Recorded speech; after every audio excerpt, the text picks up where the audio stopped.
Hello बच्चों, कैसे हैं? ठीक हो ना? आज हम हिंदी का पाठ पढ़ने वाले हैं।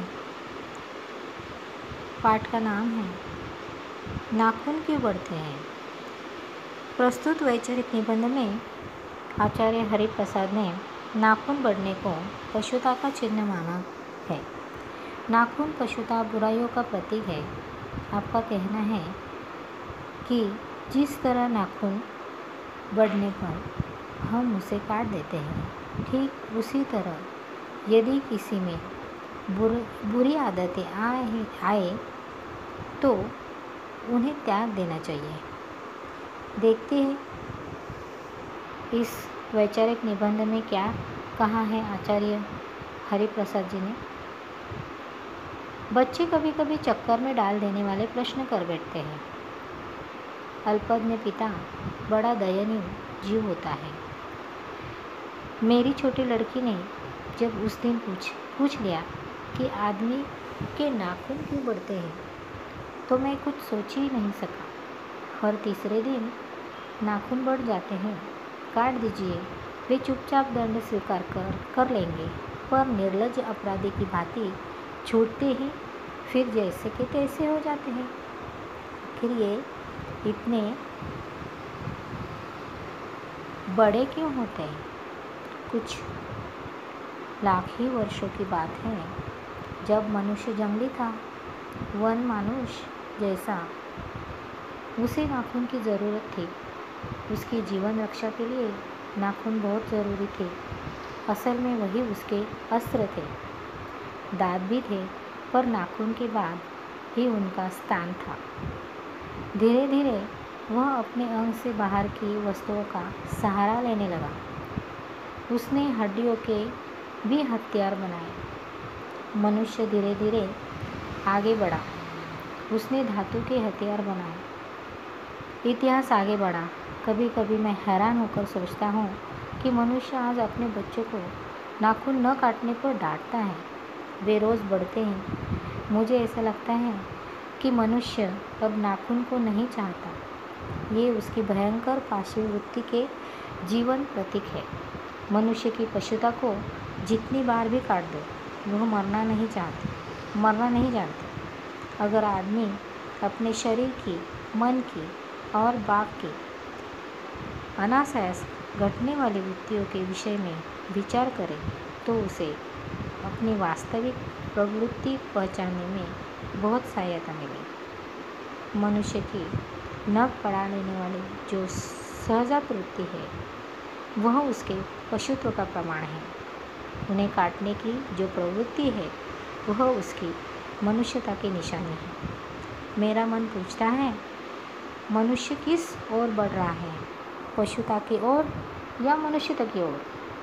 अस्त्र बढ़ाने की ओर या अस्त्र काटने की ओर? मेरी निर्बोध बालिका ने मानो मनुष्य जाति से ही प्रश्न किया है। जानते हो नाखून क्यों बढ़ते हैं? यह हमारी पशुता के अवशेष है। मैं भी पूछता हूँ, जानते हो ये अस्त्र शस्त्र क्यों बढ़ रहे हैं? ये हमारी पशुता का निशानी है। स्वराज दिन होने के बाद स्वभावतः ही हमारे नेता और विचारशील नागरिक सोचने लगे कि इस देश को सच्चे अर्थ में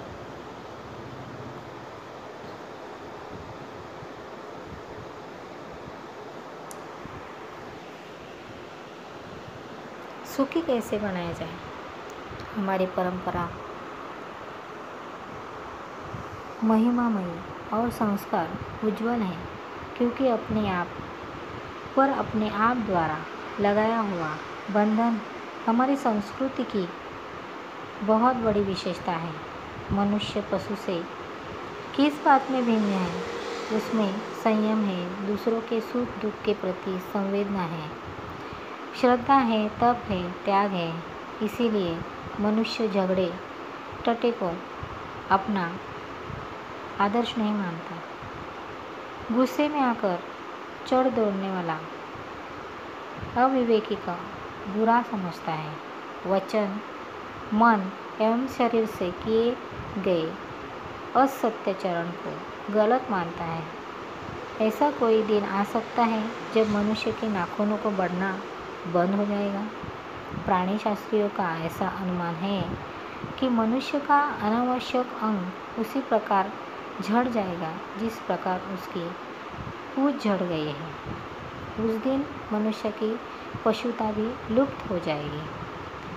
शायद उस दिन वह मरणासुरों का प्रयोग भी बंद कर देगा। नाखून का बढ़ना मनुष्य के भीतर की पशुता की निशानी है और उसे नहीं बढ़ने देना मनुष्य की अपनी इच्छा है, अपना आदर्श है। मनुष्य में जो घृणा है, जो अनासय बिना सिखाए आ जाती है, वह पशुत्व का द्योतक है। अपने को संयत रखना, दूसरों के मनोभावों का आदर रखना मनुष्य का स्वधर्म है। बच्चे वह जानते तो अच्छा हो कि अभ्यास और तप से प्राप्त वस्तुएं मनुष्य की महिमा को सूचित करती हैं। मनुष्य की चरितार्थता प्रेम है, मैत्री में त्याग में है, अपने को सबके मंगल के लिए निश्चेष भाव से दे देने में है। नाखूनों का बढ़ना मनुष्य की उस अंध सहजात वृत्ति का परिणाम है जो उसके जीवन में सफलता ले आना चाहती है, उसको काट देना चाहती है। उस स्वनिर्धारित आत्मबंधन का फल है जो उसे चरित्रता की ओर ले जाते हैं। नाखून बढ़ते हैं तो बढ़े, मनुष्य उन्हें बढ़ने नहीं देगा। इस तरह नाखून क्यों बढ़ते हैं, इसका सार हरिप्रसाद जी ने इस वैचारिक निबंध में बताया गया है। आप इसे पढ़िए और याद कीजिए। धन्यवाद।